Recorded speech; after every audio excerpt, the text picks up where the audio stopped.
To make that variable, which is you, powerful, here's something to consider. It's called the 4 ifs that make life worthwhile. Here's the first one. Life is worthwhile if you learn. You got to have the information. Without information, our dreams die. We don't have the chance to capitalize on opportunity without the information. So you have to learn, you have to know. It's very important to make life worthwhile. First, you've got to know. We learn first from other people's experiences that come along and teach us, like HBN, like the workshops, like the classes, like the seminars being done around the world. One unique way of learning from other people. But also you've got to learn from yourself. You know, if you've had a poor week, just sit down and go over that week and say, what mistakes did I make? What did I leave undone that I should have done? Here's a couple of things. If I would have done this, I'm telling you, it would have been a different week. If you'll treat it that serious, you can learn whatever it takes to make your life worthwhile. Next, life is worthwhile if you try. You got to do something with what you've learned. Put it to work. We can share ideas all day long, but they have no power to create an organization.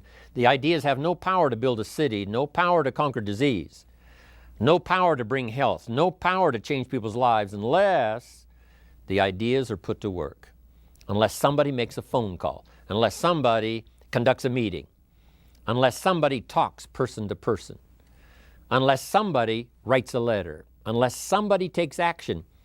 Ideas are neglected. They gather dust. They serve no purpose. So life is worthwhile, first of all, if you learn, and second, if you try. And if you try and it doesn't work out at first, you simply try again. There's more than one way up the mountain. There's more than one way to solve the problem. Try it again.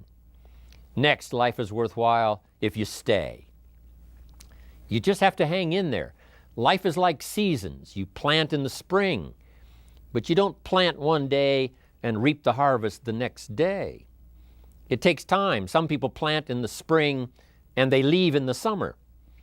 The weather's a little too hot. The summer's a little too long. You know, the bugs are a little too ferocious. The weeds are everywhere. But you have to learn not only to plant in the spring, but to stay through the summer.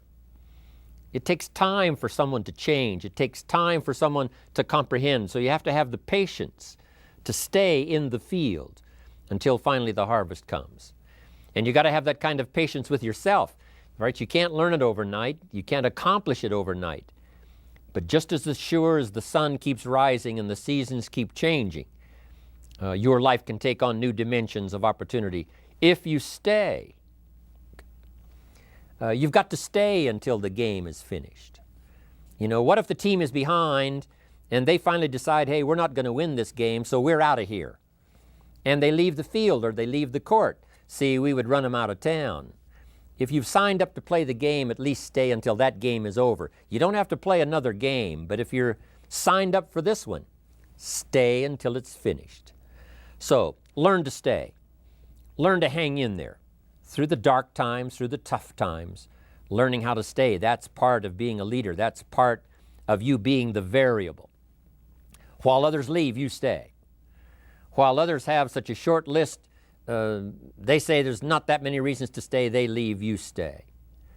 For those who give up at the least little sign of difficulty, but you stay. That's what will make the difference in your income versus everyone else's.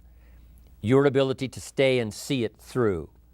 Stay until your organization catches momentum. Stay until you've mastered the skill of doing the meetings, doing the training.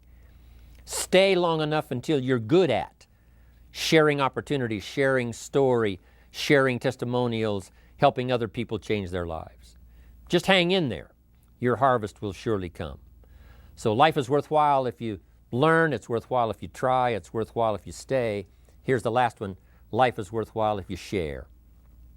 You got to pass along what you know. Don't keep bottled up the good ideas that have come your way. My job is to get these notes into your notebook. Then it's your job to get those notes into someone else's notebook. Pass along the ideas. It'll help the country. It'll help the community. It'll help our industry. It'll help distributors all around the world. It'll help the distributors you're next to and those so far away you cannot see if you will share. Unique thing about sharing. If you share, you create room for more to replace what you've shared. If a glass is full, if this cup is full, can you put any more in it? And the answer is yes, if you pour some out. So if you pour some out, now you've got room to expect some more. So if you share what you've got, that attitude of sharing, that attitude of passing it along, there's plenty more where it came from for you to share. But if you start sharing by some miracle process, life opens up the windows, opens up the channels, and you'll start receiving even more if you share what you've got. That's why I'm here, for a self-interest reason, because if I share, sure enough, more ideas will flow.